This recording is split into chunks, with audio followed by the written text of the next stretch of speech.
నమస్తే నేటి వార్తలకు స్వాగతం నేను కృష్ణకుమారి వార్తల ముందుగా ముఖ్యాంశాలు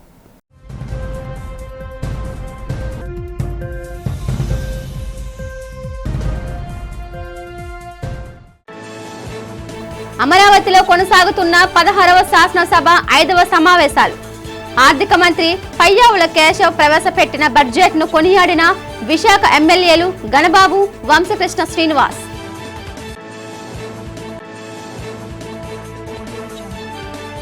వైసీపీ నేత మాజీ మంత్రి అంబటితో ములాఖాత్ అయిన మాజీ మంత్రి గుడివాడ అమర్నాథ్ చిన్నశ్రీను కూటమి పాలనలో రెడ్ బుక్ రాజ్యాంగం నడుస్తుందని విమర్శ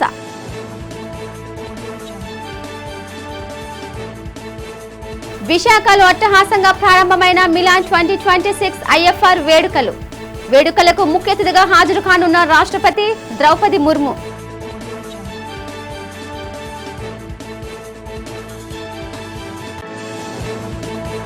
విశాఖ డైరీ పాల ఉత్పత్తుల ధరల పెంపుపై ధ్వజమెత్తిన ప్రజా సంఘాలు లాభాల్లో ఉన్న విశాఖ డైరీ పాల ధరలు పెంచడం దారుణమని మండిపడిన సిపిఎం నేత జగ్గునాయుడు తిరుమల శ్రీవారిని పలువురు ప్రముఖులు మంగళవారం దర్శించుకున్నారు. ఆంధ్రప్రదేశ్ హైకోర్టు న్యాయమూర్తి జస్టిస్ వి గోపాలకృష్ణారావు, తెలంగాణ ప్రభుత్వ సలహాదారు శ్రీనివాసరాజు స్వామివారి సేవలో పాల్గొని మొక్కులు చెల్లించుకున్నారు. క్రీడా రంగం నుంచి యుఎస్ఏ క్రికెటర్లు మొనాంక్ పటేల్, సౌరభ్ నేత్రవల్కర్, మిలింద్ కుమార్ తిరుమల వెంకటేశ్వర్ను దర్శించుకోగా సినీ పరిశ్రమ నుంచి హీరోయిన్ ఈషారెబ్బా తన కుటుంబ సభ్యులతో కలిసి శ్రీవారిని దర్శించుకున్నారు. వీరితో పాటు ప్రముఖ సంగీత దర్శకుడు కోటి, సినీ దర్శకుడు శైలేష్ కొలను కూడా వేర్వేరుగా స్వామివారిని దర్శించుకుని ప్రత్యేక పూజలు నిర్వహించారు. ఆలయ అధికారులు వీరికి దర్శన ఏర్పాట్లు చేసి రంగనాయకుల మండపంలో వేద ఆశీర్వచనం అందించి స్వామివారి తీర్థ ప్రసాదాలను అందజేశారు. ఎంతో అద్భుతంగా స్వామి ఆనంద నిలయంలో ఎంతో ఆనందంగా ఆయన చూస్తున్నంతసేపు ఆనందం వేసింది. మీ అందరికీ కూడా ఆనందం కలగాలని మనస్ఫూర్తిగా మిమ్మల్ని అందరినీ ఆశీర్వదిస్తూ ఈరోజు ఈ దర్శన భాగ్యం కలిగినందుకు మాకు చాలా అదృష్టంగా భావిస్తున్నాను. ఎప్పుడు ఒక్కొక్కసారి ప్రతిసారి దర్శనం జరుగుతాయి, కానీ ఈరోజు ఎందుకో స్పెషల్గా అనిపించింది. నిన్న మనకి నిన్న శివరాత్రి అయిన తర్వాత మరుసటి రోజు దర్శించుకోవటం చాలా ఆనందకరమైంది, చాలా సంతోషం. రాష్ట్ర సమగ్ర అభివృద్ధిని కాంక్షిస్తూ కూటమి ప్రభుత్వం ప్రవేశపెట్టిన బడ్జెట్ అద్భుతమని రాష్ట్ర ప్రభుత్వ విప్ విశాఖ పశ్చిమ నియోజకవర్గ ఎమ్మెల్యే గణబాబు కొనియాడారు. అసెంబ్లీలో బడ్జెట్ పై ఆయన మాట్లాడారు. గత 5 ఏళ్లలో రాష్ట్రం ఆర్థికంగా చితికిపోయిందని, అస్తవ్యస్తమైన వ్యవస్థలను తిరిగి గాడిలో పెట్టేలా ఈ బడ్జెట్ రూపకల్పన జరిగిందని ఆయన పేర్కొన్నారు. ఎన్నికల సమయంలో ఇచ్చిన సూపర్ 6 హామీల అమలుకు బడ్జెట్లో ప్రాధాన్యత కల్పించడంపై హర్షం వ్యక్తం చేశారు. విశాఖపట్నం వంటి నగరాల్లో పారిశ్రామిక వృద్ధికి, పెట్టుబడుల ఆకర్షణకు ప్రభుత్వం తీసుకుంటున్న చర్యలను అభినందించారు. ఒకవైపు సంక్షేమ పథకాలను కొనసాగిస్తూనే మరోవైపు మౌలిక సదుపాయాల కల్పనకు నిధులు కేటాయించడం శుభ పరిణామమన్నారు. వ్యవసాయ రంగానికి, నిరుద్యోగ యువతకు ఉపాధి కల్పించే దిశగా బడ్జెట్ కేటాయింపులు ఉన్నాయని తెలిపారు. ముఖ్యమంత్రి నారా చంద్రబాబు నాయుడు, డిప్యూటీ సీఎం పవన్ కళ్యాణ్ నాయకత్వంలో రాష్ట్రం మళ్లీ ప్రగతి పదంలో పయనిస్తోందని గణబాబు ధీమా వ్యక్తం చేశారు. రాష్ట్రాన్ని అప్పుల ఊబి నుంచి బయటపడేసి సంపద సృష్టించే దిశగా ప్రభుత్వం అడుగులు వేస్తోందని ఆయన స్పష్టం చేశారు. విశాఖపట్నం ఆర్థిక రాజధాని అనేవారు అధ్యక్ష. ఆర్థిక రాజధాని అనే కాదు, విశాఖపట్నంలో అప్పట్లోనే అనేక అడుగులు, లాజిస్టిక్స్ కావచ్చు, టూరిజం కావచ్చు, లేకపోతే అప్రైల్ పార్క్స్ కావచ్చు, ఇండస్ట్రీ కావచ్చు, అనేక అంశాలు ఏవైతే ఆర్థిక ప్రగతికి, పురోగతికి ఉంటాయో అప్పుడే అడుగులు వేసినటువంటి సందర్భాన్ని ఒకసారి గుర్తుకు చేస్తున్నాం అధ్యక్ష. విశాఖని రాజకీయంగా వాడుకున్నారు గత పాలకులు. అలాంటి విశాఖపట్నంలో ఈరోజు మన బడ్జెట్లో చూస్తే అధ్యక్ష, విశాఖ ఉత్తరాంధ్ర ప్రాంతంలో ఇప్పటికే భోగాపురం ఎయిర్పోర్ట్ వస్తూ ఉంది. అసలు ఎయిర్పోర్ట్కి భూములు ఎందుకు అన్నవారు ఈరోజు మరలా ఎయిర్పోర్ట్ మాదే అంటున్నారు అధ్యక్ష. మేము చెప్పామంటున్నారు అధ్యక్ష. సో ఇక్కడ చూస్తే ఈరోజు 10 జిల్లాలతో కూడినటువంటి ఉత్తరాంధ్రతో పాటు తూర్పు పశ్చిమ గోదావరి జిల్లాలను కూడా కలుపుకొని ఈరోజు ఏదైతే economic zone, Vizag economic reason కేంద్ర బడ్జెట్లో ప్రస్తావనకు వచ్చినప్పుడు మేము అందరూ చాలా ఆనందపడ్డాం అధ్యక్ష. అదే విధంగా ఈరోజు 41 ఇంపాక్ట్ చేసేటువంటి ప్రాజెక్ట్స్ అనేక రంగాలు, అటు మ్యానుఫ్యాక్చరింగ్ కావచ్చు, సర్వీసెస్ కావచ్చు, ఇన్ఫ్రాస్ట్రక్చర్ కావచ్చు, అర్బనైజేషన్కి సంబంధించి కావచ్చు, అగ్రికల్చర్ కావచ్చు, టూరిజం కావచ్చు, అట్లా ఏవైతే రంగాల్లో మనం ఆర్థిక పురోగతి సాధిస్తామో, ఉపాధి సాధిస్తామో ఆ రంగాలన్నిటికీ కూడా కేంద్రం రాష్ట్రంతో పాటు ప్రైవేటు రంగం నుంచి కూడా పెట్టుబడులు తెచ్చుకొని మనం 28,000 కోట్ల బడ్జెట్తో ఆ 10 జిల్లాల ప్రగతిని భవిష్యత్తులో చూడబోతున్నాం. విశాఖపట్నంలో ఇప్పటికే ఒక గేమ్ చేంజర్గా గూగుల్ అనేటువంటిది ప్రపంచ స్థాయిలో ఉండేటువంటి టెక్నాలజీని మరి ఆంధ్రప్రదేశ్లో ప్రస్తుతం రాజ్యాంగం కాకుండా లోకేష్ రెడ్ బుక్ రాజ్యాంగం మాత్రమే నడుస్తోందని వైఎస్ఆర్సీపీ నేత మాజీ మంత్రి గుడివాడ అమర్నాథ్ విమర్శించారు. మంగళవారం తూర్పుగోదావరిలో మీడియాతో మాట్లాడిన ఆయన మాజీ మంత్రి అంబటి రాంబాబు ఇంటిపై జరిగిన దాడి కక్షపూరిత రాజకీయాలకు నిదర్శనమని ధ్వజమెత్తారు. అంబటిని హతమార్చాలని చేసిన దాడి బాధితుల్లోనే జైల్లో పెట్టారని, దాడికి పాల్పడిన వారు బయట స్వేచ్ఛగా తిరుగుతున్నారని మండిపడ్డారు. రాష్ట్రంలో లా అండ్ ఆర్డర్ లేనప్పుడు ఎవరిని తీసుకువచ్చినా ఉపయోగం ఉండదని తమ పార్టీ నేతలు జైలుకు వెళ్లేందుకు భయపడరని స్పష్టం చేశారు. రాష్ట్ర చరిత్రలో అత్యంత దారుణమైన బడ్జెట్ను ప్రవేశపెట్టారని, కేవలం అప్పులు మాత్రమే కనిపిస్తున్నాయని విమర్శించారు. ఇదే అంశంపై కరణం ధర్మశ్రీ స్పందిస్తూ తిరుపతి లడ్డూ విషయంలో ప్రశ్నించినందుకే అంబటి రాంబాబును ఇబ్బందులకు గురి చేస్తున్నారని ఆరోపించారు. రాష్ట్రంలో దుర్మార్గపు పాలన సాగుతోందని, ప్రజలు త్వరలోనే కూటమి ప్రభుత్వానికి తగిన బుద్ధి చెప్తారని హెచ్చరించారు. ఈ ములాఖాతులో విజయనగరం జడ్పీ చైర్మన్, భీమిలి నియోజకవర్గం వైసీపీ ఇన్ఛార్జ్ మధ్య శ్రీనివాస్ చిన్నాశ్రీను పాల్గొన్నారు. ఏదైతే రాంబాబు గారి మీద జరిగినటువంటి దాడి, వారిని హతమార్చాలని చెప్పి జరిగినటువంటి దాడి, వారి కుటుంబం మీద జరిగినటువంటి దాడి, వారి ఇంటి మీద జరిగినటువంటి దాడి కాబడినటువంటి వారందరూనేమో నష్టపోయి జైల్లో ఉన్నారు. దాడి చేసినటువంటి వారు, తిట్టినటువంటి వారు, ప్రేరేపించినటువంటి వారు, ఇంటి మీద దాడికి వచ్చినటువంటి వారు, వారిని హతమార్చాలని చెప్పి చూసినటువంటి వారు, ఇంటికి నిప్పు పెట్టినటువంటి వారు బెయిల్ మీద బయట తిరుగుతూ ఉన్నారు. ఇది రాష్ట్రంలో నడుస్తున్నటువంటి రాజ్యాంగం. ఈరోజు ఎంత పెద్ద ఎత్తున రైతులు కానీ, మహిళలు కానీ, నిరుద్యోగ యువత కానీ రాష్ట్రంలో ఇబ్బందులు పడుతూ ఉన్నటువంటి పరిస్థితుల్లో వారు అధికారంలోకి వచ్చి 2 సంవత్సరాలు పూర్తవుతూ ఉన్నా వారిని పట్టించుకునేటువంటి నాదుడు ప్రభుత్వంలో లేడు అనేటువంటి మాట రాష్ట్రంలో ఉన్నటువంటి పేదవాడు గగ్గోలు పెడతా ఉన్నా ఇవేవి కూడా వారికి పట్టట్లేదు. కేవలం 20 మాసాల్లో పబ్లిసిటీ, మార్కెటింగు, ఈవెంట్ మేనేజ్మెంటు ఇవి మాత్రమే ఈ రాష్ట్రంలో జరుగుతూ ఉన్నాయి తప్ప రాష్ట్రంలో ఏ రంగానికి కూడా మేలు చేసినటువంటి పరిస్థితిలో ఈ ప్రభుత్వం లేదు. భారత నౌకాదళ శక్తి సామర్థ్యాలను చాటి చెప్పేలా సముద్ర తీరంలో శాంతి అనే నినాదంతో మిలాన్ 2026 IFR వేడుకలు విశాఖలో ఘనంగా ప్రారంభమయ్యాయి. 61 దేశాల ప్రతినిధులు, 113 దేశాల యుద్ధ నౌకలు, 50 యుద్ధ విమానాలు మరియు హెలికాప్టర్ల విన్యాసాల్లో పాల్గొంటున్నాయి. ఇప్పటికే 90 యుద్ధ నౌకలు విశాఖ సాగర తీరానికి చేరుకొని రిహార్సల్స్లో నిమగ్నమయ్యాయి. ఈ కార్యక్రమంలో ముఖ్య అతిథిగా పాల్గొనేందుకు భారత రాష్ట్రపతి ద్రౌపది ముర్ము విశాఖకు విచ్చేస్తున్నారు. వీరికి governor Abdul Nazeer, deputy CM Pawan Kalyan స్వాగతం పలకనున్నారు. బుధవారం రాష్ట్రపతి స్వయంగా యుద్ధ నౌకల పాఠవాన్ని సమీక్షిస్తారు. స్వదేశీ నౌక INS సుమేధాపై ఆమె విహరిస్తూ గౌరవ వందనం స్వీకరిస్తారు. INS విక్రాంత్, తేజస్ యుద్ధ విమానాలు, ధ్రువ్ హెలికాప్టర్ల విన్యాసాలు, విదేశీ అతిథుల కోసం ప్రత్యేక ఏర్పాట్లు, సాంస్కృతిక ప్రదర్శనలు ఏర్పాటు చేశారు.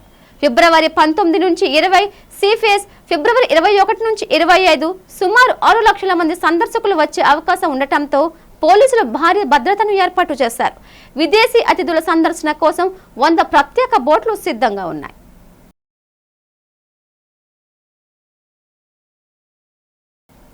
రాష్ట్రంలో అత్యధిక జనాభా కలిగిన వెనుకబడిన తరగతులు అభివృద్ధి చెందితేనే రాష్ట్రం అభివృద్ధి చెందినట్లు భావించాలని విశాఖ దక్షిణ నియోజకవర్గ ఎమ్మెల్యే వంశకృష్ణ శ్రీనివాస్ అన్నారు. అసెంబ్లీ సమావేశాల్లో భాగంగా బీసీ సంక్షేమ పథకాలు, కార్పొరేషన్ల ద్వారా చేకూరే లబ్ధిపై ఆయన మాట్లాడారు.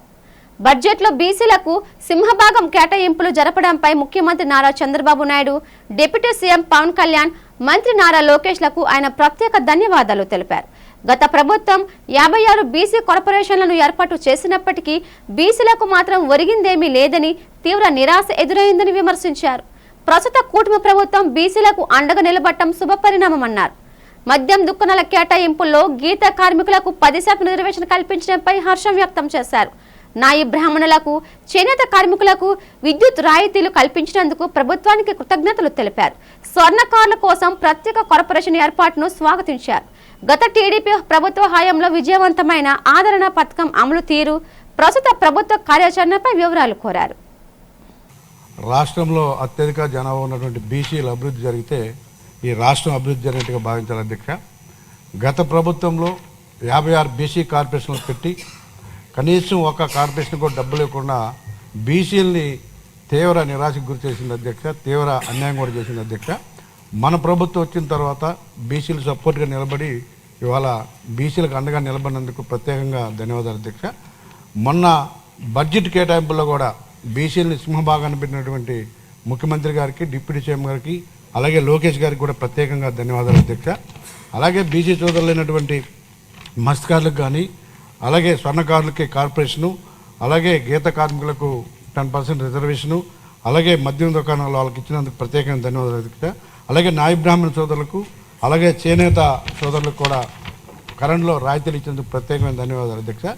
శ్రీకాకుళం జిల్లాకే కాకుండా పొరుగు ఉన్న దక్షిణ ఒడిశా ప్రాంతాలకు కూడా పలాస టు కాశీబుగ్గ పట్టణాలు ప్రముఖ వాణిజ్య కేంద్రాలుగా నిలిచాయని కేంద్ర మంత్రి కింజరాపు రామ్మోహన్ నాయుడు అన్నారు. కూటమి ప్రభుత్వం అధికారంలోకి వచ్చిన తర్వాత ఈ జంట నగరాల్లో అనేక అభివృద్ధి పనులకు శ్రీకారం చుట్టామని ఆయన పేర్కొన్నారు. మంగళవారం జిల్లా అధికారి యంత్రాంగంతో కలిసి ఆయన పట్టణంలోని వివిధ అభివృద్ధి పనులను క్షేత్రస్థాయిలో పరిశీలించారు. ప్రధానంగా కాశీబుగ్గ రైల్వే ఓవర్ బ్రిడ్జ్ నిర్మాణ పనులను, కేంద్రీయ విద్యాలయం కోసం కేటాయించిన నెమలికొండ ప్రాంతాన్ని ఆయన సందర్శించారు. ఆగిపోయిన ఆర్ఓబి పనులను త్వరితగతిన పూర్తి చేసి ప్రజలకు అందుబాటులోకి తీసుకురావాలని అధికారులను ఆదేశించారు. నెమలికొండలో కేంద్రీయ విద్యాలయ నిర్మాణానికి సంబంధించి స్థలాన్ని పరిశీలించి అవసరమైన మౌలిక సదుపాయాలపై సూచనలు చేశారు. పలాసను ఒక మోడల్ కమర్షియల్ హబ్ గా తీర్చిదిద్దడమే తన లక్ష్యమని మంత్రి వివరించారు. ఈ కార్యక్రమంలో జిల్లా కలెక్టర్, ఇతర ఉన్నతాధికారులు, స్థానిక కూటమి నాయకులు పాల్గొన్నారు. శ్రీకాకుళం జిల్లాకే ఒక ప్రముఖమైనటువంటి వ్యాపార వాణిజ్య కేంద్రం మన పలాస పట్టణం. పలాస, కాశీబుగ్గ ఈ 2 జంట నగరాలు ఎన్నో సంవత్సరాల నుంచి ఇక్కడ ఒక వ్యాపారానికి, కేవలం శ్రీకాకుళం జిల్లా కాదు సౌత్ ఒరిస్సా ప్రాంతానికి కూడా ఒక ప్రముఖమైనటువంటి వ్యాపార కేంద్రంగా ఇది అభివృద్ధి చెందుతూ వస్తుంది. అయితే ఇక్కడ కొన్ని డెవలప్మెంట్ వర్క్స్ కూటమి ప్రభుత్వం వచ్చిన తర్వాత చేపట్టినటువంటి డెవలప్మెంట్ వర్క్స్ని ఇన్స్పెక్ట్ చేయడానికి ఈరోజు ప్రత్యేకంగా ఇక్కడ ఒక విజిట్ కూడా నేను పెట్టుకున్నాను. నాతో పాటు కలెక్టర్ గారు, అలాగే స్థానిక కూటమి పార్టీ నాయకులు అందరూ కూడా కలిసికట్టుగా కొన్ని వర్క్స్ని మేము విజిట్ చేశాం.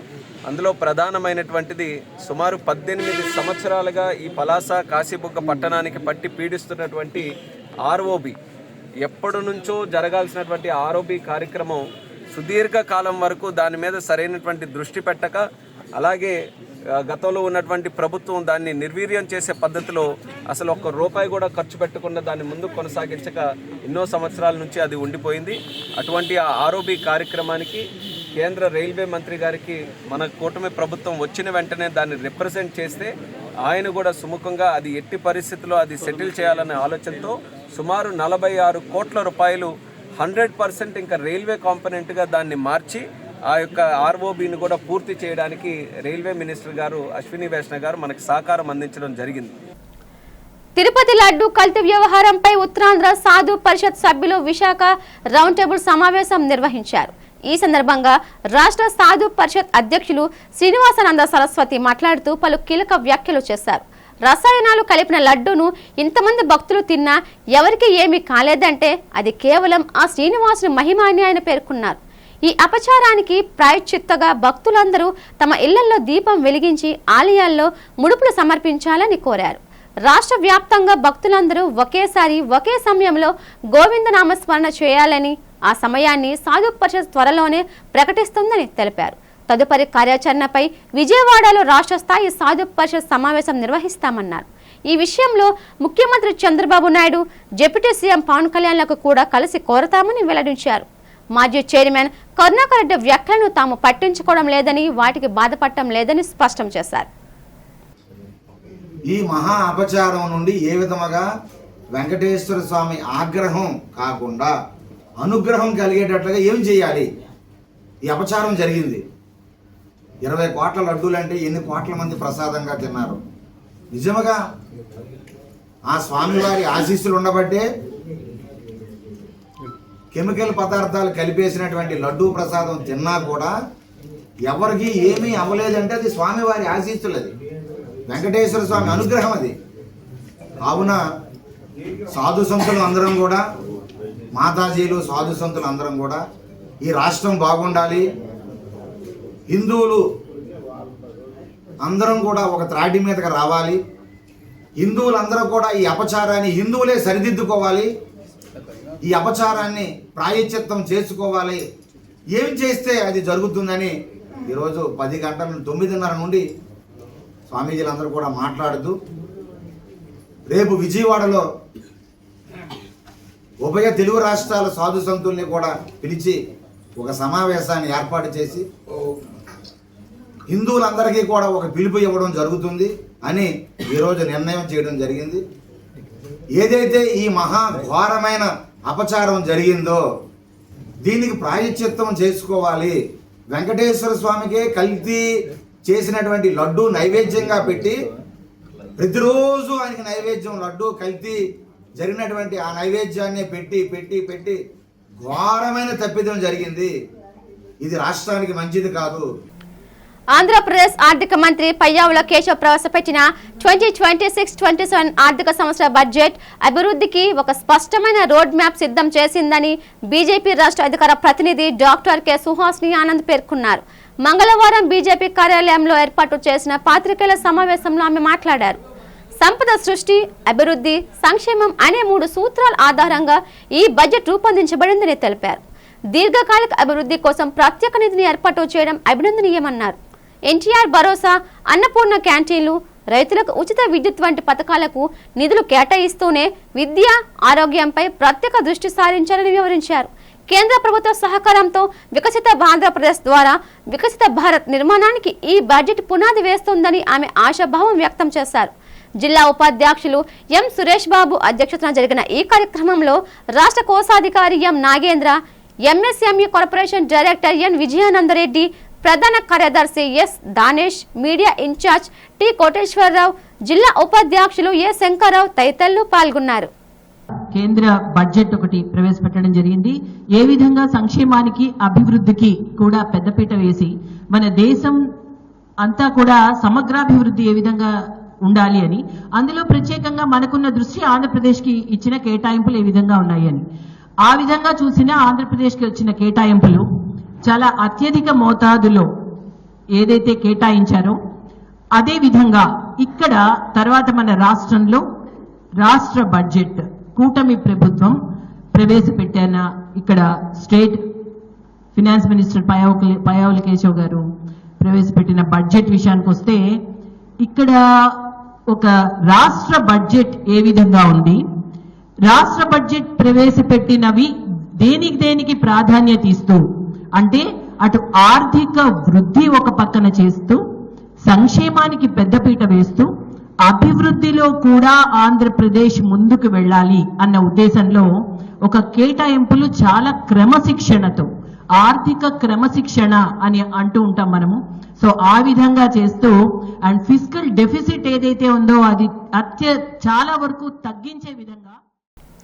లాభాల్లో ఉన్న విశాఖ డైరీ యాజమాన్యం పాల ధరలను పెంచడం అత్యంత దుర్మార్గమని సిపిఎం విశాఖ జిల్లా కార్యదర్శి ఎం జగ్గునాయుడు విమర్శించారు. పెంచిన పాల ధరలను వెంటనే తగ్గించాలని డిమాండ్ చేస్తూ మంగళవారం ద్వారకానగర్ ఆర్టీసీ కాంప్లెక్స్ కూడలిలోని గురజాడ విగ్రహం వద్ద సిపిఎం ఆధ్వర్యంలో నిరసన కార్యక్రమం నిర్వహించారు.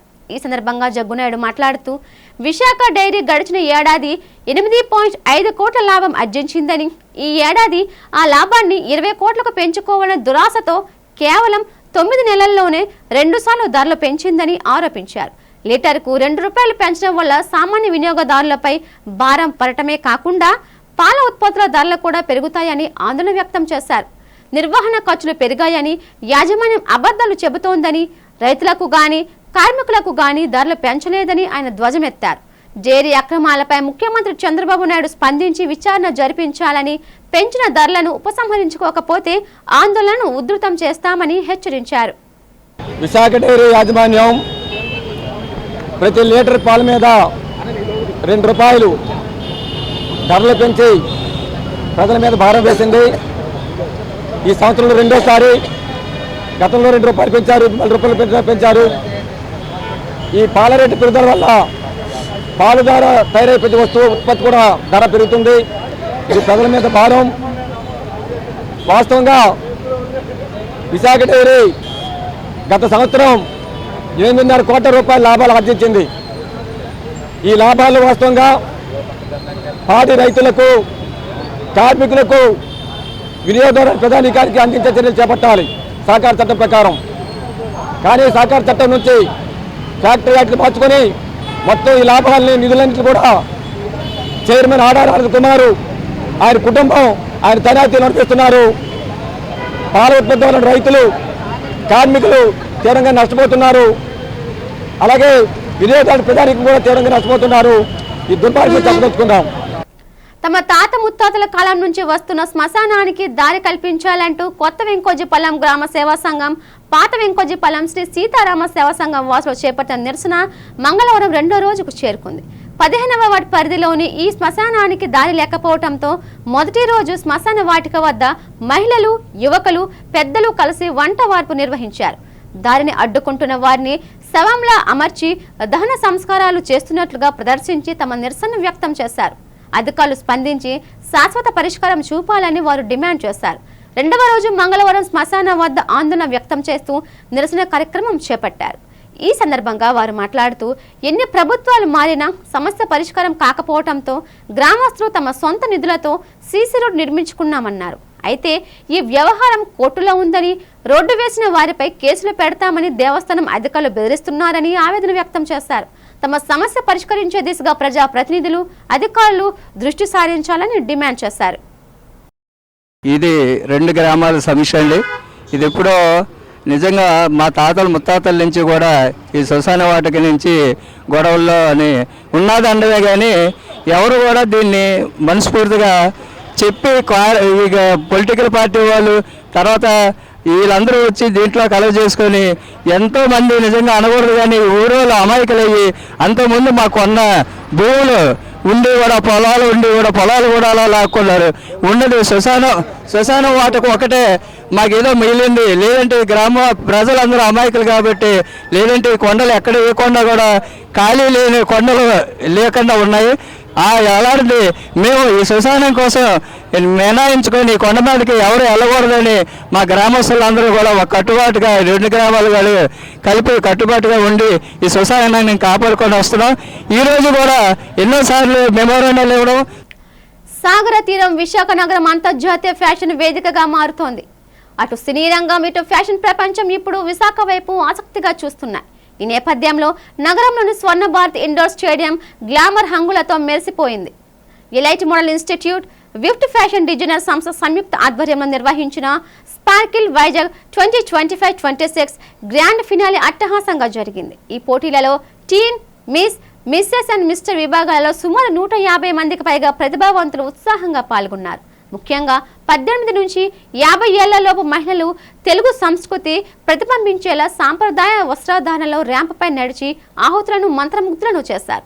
ఈ సందర్భంగా కార్యక్రమ వివరాలను నిర్వాహకులు సన్నీ, బుగుత లక్ష్మి మాట్లాడుతూ విశాఖలో దాగి ఉన్న అద్భుతమైన మోడలింగ్ ప్రతిభను జిల్లా స్థాయి నుంచి అంతర్జాతీయ స్థాయికి తీసుకువెళ్లటమే తమ ప్రధాన ఉద్దేశమన్నారు. ఈ పోటీల్లో మొత్తం 20 మంది విజేతలుగా నిలిచారని వారు తెలిపారు. కార్యక్రమంలో నిర్వాహకులు చందక కృష్ణవేణితో పాటు పలువురు ఫ్యాషన్, సినీ రంగ ప్రముఖులు పాల్గొని విజేతలకు అభినందనలు తెలిపారు. ఈ కార్యక్రమంలో ఎన్ఏడి కొత్త రోడ్డుకు చెందిన సులోచన అనాథాశ్రమం పిల్లలు ప్రదర్శించిన తింసా నృత్యం ప్రత్యేక ఆకర్షణగా నిలిచింది. వీరి ప్రదర్శన చూపులను మంత్రముగ్ధులను చేసింది. కాగా ఈ ప్రదర్శనకు విఫ్ట్ ఫ్యాషన్ డిజైనింగ్ సంస్థ స్పాన్సర్స్గా వ్యవహరించింది. రాజకీయ పార్టీల కంటే తనకు స్థానిక సమస్యల పరిష్కారం, తనను నమ్ముకున్న స్నేహితులు, కార్యకర్తలే ముఖ్యమని అనకాపల్లి 81వ వార్డు కార్పొరేటర్ పీలా సౌజన్య రాంబాబు స్పష్టం చేశారు. మంగళవారం తన అనుచరులు, కార్యకర్తలతో ఆయన ఆత్మీయ సమావేశాన్ని నిర్వహించారు. ఈ సందర్భంగా రాంబాబు మాట్లాడుతూ గత 5 ఏళ్లుగా తనతో కలిసి నడిచిన ప్రతి కార్యకర్తకు, స్నేహితులకు పేరు పేరున కృతజ్ఞతలు తెలిపారు. గత కొన్ని రోజులుగా తాను జనసేన పార్టీలో చేరుతున్నట్లు వస్తున్న ఊహాగానాలపై ఆయన స్పందిస్తూ రానున్న రోజుల్లో వీటన్నింటికీ తగిన సమాధానం చెబుతానని పేర్కొన్నారు. తాను ఏదో ఒక పార్టీలో చేరడం ఖాయమని, అయితే అది తన అనుచరుల అభీష్టం మేరకు ఉంటుందని తన మనసులోని మాటను బయటపెట్టారు. తనకు పార్టీ ముఖ్యం కాదని, ప్రజలకు సేవ చేయడమే పరమావధి అని వివరించారు. ఈ కార్యక్రమంలో పీలా రాంబాబు అనుచరులు, వార్డు కార్యకర్తలు మరియు స్నేహితులు భారీ సంఖ్యలో పాల్గొన్నారు. ఈ ప్రయాణంలో నేను మీకు ఏం చేయగలను నాకు తెలియదు, కానీ మీ గౌరవం అభిమానం మాత్రం ఎప్పుడు కూడా నేను మీకు ఇస్తాను అని చెప్పాను. దాని ప్రకారం ఈ 6 సంవత్సరాలు కూడా మీ అందరితోటి కూడా ఒక కుటుంబ సభ్యుల్లాగా, ఒక ఆత్మీయుల్లాగా మనందరం కూడా కలిసి ప్రయాణం చేయడానికి మాకు చాలా చక్కటి అవకాశం వచ్చింది. ఎలాగైపోయిందంటే రేపు పొద్దున్న మన ఇంట్లో 4 పెళ్లి కార్యక్రమం చేయాలి. ఫస్ట్ శుభలేఖలు కూడా ఈ 150 మందికే 100%. తర్వాత ఎందుకంటే ఎప్పుడైతే మన కోసం మనం విజయం సాధించాలని మనతో ఎవడైనా అడిగేశారంటే జీవితకాలంలో మనం మర్చిపోకుండా ఉండాలి. అదే మనం అనుకున్నాం. 100% రేపు రాజకీయంలో ఎలాగుంటుంది ఏంటన్నది నిజంగా మనకి ఎవరికి ఏమీ తెలియదు. ఆవేళ కూడా ఏమి అనుకోలేదు. ఏ నిర్ణయం ఎలాగున్నా ఏది ఏమైనప్పటికీ రేపు మళ్ళీ మనం పోటీ చేస్తామా చేయమా, లేకపోతే అందాక మనం 2-3 సంవత్సరాలు మనం కామ్ కొడతామా, ఏం జరుగుతుందో నిజంగా మనకు తెలియదు. కానీ ఎక్కడైనా సరే మన అందరం కూడా ఒక కుటుంబ సభ్యుల్లో మాత్రం హ్యాపీగా మళ్ళీ మనం కలుసుకునేలాగా అందరూ కూడా హాయిగా ఉండాలని చెప్పి నేను మనస్ఫూర్తిగా కోరుకుంటున్నాను. నిజంగా మేము ఒక 15 సంవత్సరాల పాటు బయట చదువుకున్నందుకు మున్సిపల్ కార్మికుల న్యాయమైన డిమాండ్ను రాష్ట్ర బడ్జెట్లో చేర్చి తక్షణమే నిధులు కేటాయించాలని కోరుతూ జీవీఎంసీ కాంట్రాక్ట్ వర్కర్స్ యూనియన్ ఆధ్వర్యంలో మంగళవారం జీవీఎంసీ గాంధీ విగ్రహం వద్ద నిరసన కార్యక్రమం నిర్వహించారు. రాష్ట్ర వ్యాప్త నిరసనలో భాగంగా జరిగిన ఈ కార్యక్రమంలో యూనియన్ నాయకులు ప్రభుత్వ వైఖరిని ఎండగట్టారు.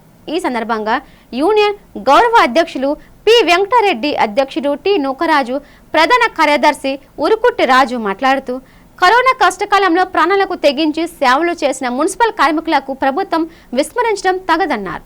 విజయవాడ వరద సమయంలోనూ రాష్ట్ర వ్యాప్త కార్మికులు అంకిత భావంతో పనిచేశారని గుర్తు చేశారు. 3.32 లక్షల కోట్ల రాష్ట్ర బడ్జెట్లో మున్సిపల్ కార్మికుల వేతనాల కోసం నిధులు కేటాయించకపోవడం దురదృష్టకరమని ఆవేదన వ్యక్తం చేశారు. సుప్రీంకోర్టు తీర్పు ప్రకారం సమాన పనికి సమాన వేతనం ఇవ్వాలని, 20 నుండి 30 ఏళ్లుగా పనిచేస్తున్న వీరిని రెగ్యులరైజ్ చేయాలని డిమాండ్ చేశారు. ప్రభుత్వం స్పందించకుంటే రాష్ట్ర వ్యాప్త సమ్మెకు వెనకాడబోమని వారు హెచ్చరించారు. ఈరోజు మొన్న 14వ తేదీన రాష్ట్ర ప్రభుత్వం 3,33,000 కోట్ల రూపాయల బడ్జెట్ ప్రకటించింది. బడ్జెట్ అంకెల్లో ఘనంగా ఉన్న ఈ బడ్జెట్లో మున్సిపల్ కార్మికులకి చేదు అనుభవం మిగిల్చింది. ఏదైతే మున్సిపల్ కార్మికులు ఆప్కాస్ ద్వారా జీతాలు తీసుకుంటున్నారో గత ప్రభుత్వం బడ్జెట్లో కేటాయించి జీతాలు చెల్లించింది. అదే రకంగా మున్సిపల్ కార్మికులకి ఈ ప్రభుత్వం బడ్జెట్లో కేటాయిస్తుందని చెప్పేసి మున్సిపల్ కార్మికులు చాలా ఆశగా చూశారు. కానీ బడ్జెట్లో మున్సిపల్ కార్మికులు ఊసే లేదు. ఇది చాలా కార్మికులకు అందరికీ తీవ్ర అన్యాయం చేసింది ఈ రాష్ట్ర ప్రభుత్వం. ఏదైతే మీరు 12వ PRC అంటున్నారో ఆ 12వ PRC వెంటనే విడుదల చేసి మున్సిపల్ కార్మికులందరికీ రాష్ట్ర ప్రభుత్వం నేరుగా జీతాలు చెల్లించాలని ఈరోజు మేము నిరసన కార్యక్రమం చేస్తూ ఉన్నాం. ఈరోజు రాష్ట్ర ప్రభుత్వం మున్సిపల్ కార్మికుల్ని ఒక యంత్రాల్లో చూస్తూ ఉంది. ఎందుకు అంటే యంత్రాలతో పని చేయించుకుంటాం, తర్వాత దానికి తిండి నీరు పెట్టవలసిన అవసరం లేదు. కానీ మున్సిపల్ కార్మికులు ఎవరైతే ఉన్నారో మున్సిపల్ కార్మికులు మనుషులుగా గుర్తించండి అని చెప్పని మేము అడుగుతున్నాం. ప్రభుత్వాలు మారుతూ ఉన్నాయే కానీ మున్సిపల్ కార్మికుల జీవితాలు మాత్రం ఎటువంటి మార్పు కూడా లేదు. ఎందుకు అంటే కరోనా వచ్చినప్పుడు పనిచేయించేది మున్సిపల్ కార్మికులతో పనిచేయించుకున్నారు. మన మునుగోడంతా కూడా మునిపిడారంతా కూడా కొట్టిపోతుంటే ఆ రోజు భార్య బిడ్డలను కూడా వదిలేసి పనిచేయించుకుని మున్సిపల్ కార్మికులతో పనిచేయించుకున్నారు. వార్తలు ముగించే ముందు ముఖ్యాంశాలు మరోసారి.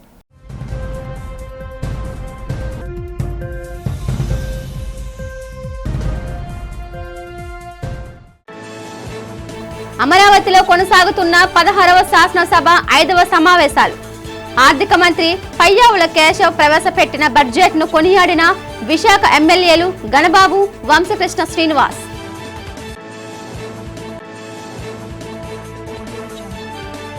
వైసీపీ నేత మాజీ మంత్రి అంబటితో ములాఖత్ అయిన మాజీ మంత్రి గుడివాడ అమర్నాథ్ చిన్నశ్రీను.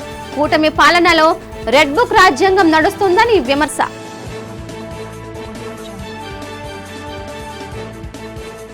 విశాఖలో అట్టహాసంగా ప్రారంభమైన మిలాన్ 2026 IFR వేడుకలకు ముఖ్య అతిథిగా హాజరు కానున్న రాష్ట్రపతి ద్రౌపది ముర్ము.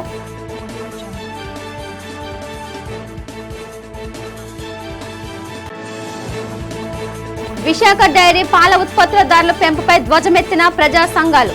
లాభాల్లో ఉన్న విశాఖ డైరీ పాల ధరలు పెంచడం దారుణమని మండిపడిన సిపిఎం నేత జగ్గునాయుడు. ఈ వార్తలు ఎంతతో సమాప్తం. నమస్తే.